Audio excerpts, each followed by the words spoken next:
Season 9 final episode వచ్చే ఆదివారం అంటే డిసెంబర్ 21న జరగనుంది. దాదాపుగా 105 రోజుల పాటు హౌస్ లో ఉన్న కంటెస్టెంట్స్ తమ స్థానాలు తెలుసుకునే ఛాన్స్ ఉంటుంది. టాప్ 5 లో ఎవరు ముందు ఎవరు వెనుక అనే సమీకరణాలు ఇప్పటికే చాలానే వినిపిస్తూ ఉన్నాయి. విజేతగా ఎవరు ప్రేక్షకుల చేత గెలిపించబడతారో చూడాలని ఎదురు చూస్తూ ఉన్నారు.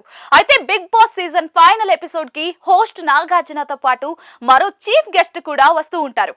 గత 2 సీజన్లుగా కింగ్ నాగార్జుననే విజేతని అనౌన్స్ చేస్తూ ఉన్నారు. అయితే ఈసారి అలా కాకుండా ఒక స్టార్ హీరోని బిగ్ బాస్ సీజన్ 9 ఫైనల్ కి తీసుకొచ్చే ప్రయత్నాలు చేస్తున్నారట.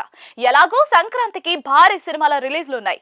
వాటి ప్రమోషన్స్ కి తగ్గట్టుగానే ఇలా ఆ మూవీ ప్రమోషన్ తో పాటు ఆ star Bigg Boss final episode guest గా వస్తారని టాక్ వినిపిస్తోంది. అయితే సంక్రాంతి సినిమా రిలీజ్ లో మెగాస్టార్ చిరంజీవి, మనశంకర వరప్రసాద్ గారు సినిమా ఉంది. Rebel star Prabhas the Raja Saab ఉంది.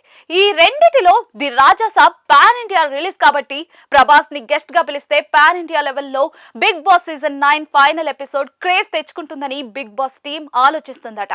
ప్రభాస్ అందుకు గ్రీన్ సిగ్నల్ ఇస్తాడా లేదా అన్నది త్వరలో తెలుస్తుంది. Chiranjeevi already Bigg Boss season 4 final episode కి గెస్ట్ గా వచ్చారు. మరోసారి వచ్చినా కూడా ఆశ్చర్యపోవాల్సిన అవసరం అయితే లేదు. బిగ్ బాస్ సీజన్ 9 లో ఫైనల్ గెస్ట్ ఎవరన్నది డిస్కషన్ సోషల్ మీడియాలో అయితే విపరీతంగా జరుగుతుంది. గెస్ట్లు ఎవరూ లేకుండా నాగార్జున సింగిల్ హ్యాండ్ తో అయినా చేస్తారు. కానీ ఎవరో ఒక సర్ప్రైజ్ అతిథి ఉంటే ఆడియన్స్ కి మరింత ఎక్సైట్మెంట్ ఉంటుందని అంటూ ఉన్నారు. ఇక బిగ్ బాస్ సీజన్ 9 లో విన్నింగ్ రేస్ లో ఇద్దరు కంటెస్టెంట్స్ దూసుకెళ్తూ ఉన్నారు. అయితే అనూహ్యంగా ఈ వారం డిమాండ్ పవన్ ఓటింగ్ ఒక రేంజ్ లో పెరిగింది. మొన్నటిదాకా టాప్ 4 లో ఉన్న అతను ఇప్పుడు 3వ స్థానానికి వచ్చేలా ఉన్నాడు. కళ్యాణ్, తనూజ మధ్య టైటిల్ ఫైట్ రసవత్తరంగా సాగుతూ ఉంది. దాదాపుగా ఈ ఇద్దరిలోనే ఒకరు ఈ సీజన్ విన్నర్ ఉండొచ్చని చెప్తూ ఉన్నారు. Bigg Boss season 9 final episode కోసం భారీ ప్లాన్స్ అయితే చేస్తూ ఉన్నారు బిగ్ బాస్ టీం. దాంతో పాటు ఫైనల్ ఎపిసోడ్స్ లో చాలా మంది గెస్ట్లు సర్ప్రైజ్ చేస్తారని తెలుస్తుంది.